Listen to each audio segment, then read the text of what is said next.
বিশ্বজুড়ে বাড়ছে ফিলিস্তিনের প্রতি সমর্থন, জোরালো হচ্ছে দ্বিরাষ্ট্রভিত্তিক সমাধানের দাবি। চলতি বছর আগ্রাসনের মধ্যে স্বাধীন ফিলিস্তিন রাষ্ট্র স্বীকৃত দেশের সংখ্যা বেড়েছে। এখন পর্যন্ত জাতিসংঘের সদস্য 147টি দেশ ফিলিস্তিনকে স্বীকৃতি দিয়েছে। একের পর এক দেশের স্বীকৃতি প্রমাণ করছে বিশ্বজুড়ে ক্রমেই জোরালো হচ্ছে স্বাধীন ফিলিস্তিন প্রতিষ্ঠার বিষয়। গাজা ইসরায়েলের চলমান আগ্রাসনের মধ্যেই ফিলিস্তিনকে সার্বভৌম রাষ্ট্রের মর্যাদা দিয়েছে 10টি দেশ। একই পরিকল্পনা করছে ইউরোপের পরাশক্তি ফ্রান্সও।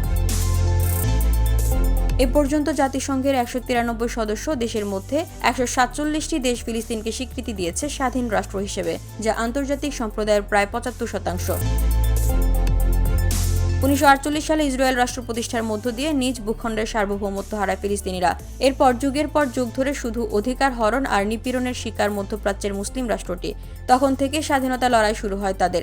মধ্যপ্রাচ্যে যুক্তরাষ্ট্র ও যুক্তরাজ্যের ভূ রাজনৈতিক কৌশল এবং ইহুদি রাষ্ট্র প্রতিষ্ঠার 4 দশক পর 1988 সালের 15 নভেম্বর প্যালেস্টাইন লিবারেশন অর্গানাইজেশনের চেয়ারম্যান ইয়াসির আরাফাত ফিলিস্তিনকে স্বাধীন রাষ্ট্র হিসেবে ঘোষণা দেন। রাজধানী করা হয় পবিত্র জেরুজালেমকে। এই ঘোষণার পরপরই ফিলিস্তিনকে স্বাধীন রাষ্ট্র হিসেবে স্বীকৃতি দেয় 80টি দেশ।